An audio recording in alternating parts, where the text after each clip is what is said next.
दोस्तों राधे राधे। अब भाई लोग खेसारी भैया का एक झारखंड में 19 तारीख को स्टेज शो हो रहा था। मतलब वो बांदा ना, मतलब एक ही तो दिल है, बार बार वो बांदा दिल जीत जाता है भाई लोग। उस पर भी कुछ लोग आकर गलती बोलेंगे खेसारी भैया को। वो अच्छा करेंगे फिर भी गलत बोलेंगे लोग, गलत करेंगे तो गलत बोलेंगे ही लोग। तो उस पर उस खेसारी भैया का जो स्टेज शो हो रहा था झारखंड में 19 तारीख को, वहां पर मतलब बहुत सारे डांसर आए थे डांस करने के लिए। उसमें एक छोटी सी बच्ची आई थी डांस करने के लिए। उनका उम्र था 12 साल शायद। ये हमको इन्फॉर्मेशन मिला कि उस बच्ची का पापा नहीं है, समझ रहे ना। वो मजबूरी में डांस करने आई थी। तो खेसारी भैया ने बोले कि बेटा हम समझ रहे हैं कि आप मजबूरी में डांस करने आई हो। तो उन्होंने वहां पर बोला कि मेरा पापा नहीं है, शायद ऐसे ही कुछ बोली हो कि मेरा पापा नहीं है इसलिए हम डांस कर रहे हैं, क्योंकि 12 साल का उम्र में उस बच्ची के ऊपर फैमिली की जिम्मेवारी आ गया है, इसलिए वो ऑर्केस्ट्रा में डांस कर रही है बच्ची, समझ रहे हैं ना। अब वहां पर खेसारी भी या वहां पर सारे बहुत सारे लोग जुटे हुए थे, बहुत बड़े बड़े लोग जुटे हुए थे। सारे मुंह देख रहे थे। और वहीं पर खेसारी भैया ने एकदम ऑन द स्पॉट अनाउंसमेंट कर दिया कि बेटा तुम अगर पढ़ना चाहती हो ना तो हम तुमको पढ़ाएंगे, जितना भी खर्चा लगेगा हम अपने तरफ से खर्चा देंगे, अगर तुमको पढ़ने का इच्छा होगा तो हमको बोलना। ये है खेसारी लाल यादव।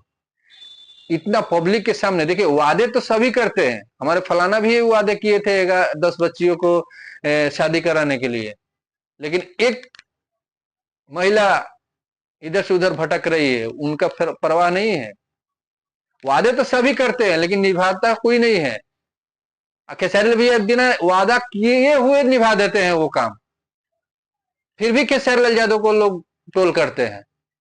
उनको 4 व्हीलर देना चाहिए, 5 व्हीलर देना चाहिए, जबकि खुद का एक कलम नहीं किसी गरीब बच्ची को पढ़ने के लिए दिए होंगे लोग। वो लोग आकर ट्रोल करते हैं, समझ रहे हैं ना। ऑन द स्पॉट उसी स्टेज शो पर उसी पे सारे पब्लिक के सामने खेसारी भैया ने बोल दिया कि बेटा तुमको जितना पढ़ना है, अगर पढ़ने का मन होगा तो बोलना हमको, हम तुमको पढ़ाएंगे, सारा खर्चा हम देंगे। समझ रहे हैं ना। कुछ लोग आते हैं, लोग माइक ले लेते हैं, अन के बन बोलते हैं। ये है खेसारी लाल यादव।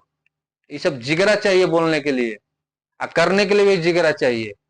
क्योंकि जिस देखो, आप लोग भोजपुरी के जितना लोग है, आज यही दर्शक से आप लोग पैसा कमाए हो, इसी दर्शक से आप लोग संपत्ति पीटे हो, इसी दर्शक से आप लोग सुपर स्टार कहलाते हो। आप लोग को जरूर कुछ ना कुछ करना चाहिए। वो चीज खेसारी भी है, वो खूबी जानते हैं और वो खूबी निभाते भी है और करते भी है, समझ रहे हैं ना। इसलिए आज से जो आकर खेसारी भी लाल यादव को जो अच्छा काम करते हैं, ये सब गरीबों के लिए करते हैं। आकर अनसन जो लोग बोलते हैं ना, पहले करो, उसके बाद खेसारी लाल यादव के ऊपर अंगुली उठाओगे, ठीक है। अभी तो किए नहीं है, उसके बाद बड़े बड़े वादा किया जा रहा है, बड़े बड़े आकर बोला जा रहा है कि हम लोग 51 लड़की को शादी करा रहे हैं, ये करा रहे हैं। स्पॉन्सर भी खोजा जा रहा है कि जिन लोग को कराना है। उसमें देखिए अकेला कोई नहीं करा है, उसमें कितने भोजपुरी, मतलब भोजपुरी के जो लोग, जिन लोगों का टीम है ना, वो लोग सारे मिलकर करा रहे हैं। इसमें शुद्ध अंकुश राजा इसमें थोड़ा सा हेल्प किए, खेसारी भैया बाइक दिए हैं, बस 2 जन। और लोग सारे के सारे अपने टीम मिलकर करा रहे हैं 51 लड़कियों की शादी। फिर भी ये लोग खेसारी भैया बिना वादा किए 11 बाइक दे दिए लड़कियों लोग को। ये लोग अभी कराए नहीं है, अभी ये लोग वादा पे वादा करे जा रहे हैं, हर स्टेज पे जाकर वादा कर रहे हैं। हम लोग ये कर रहे हैं, ढोल बजा रहे हैं, हम लोग ये कर रहे हैं, हम लोग 51 लड़की की शादी कर रहे हैं। अभी कराए नहीं ये लोग कराएंगे कि नहीं कोई ठीक नहीं है, क्योंकि इससे बड़े बड़ा वादा ये लोग पहले कर चुके हैं और करके न कर गए हैं। तो जो भाई लोग मेरे चैनल से नहीं जुड़े हैं, प्लीज सब्सक्राइब करके जुड़िए। मिलते हैं नेक्स्ट वीडियो में।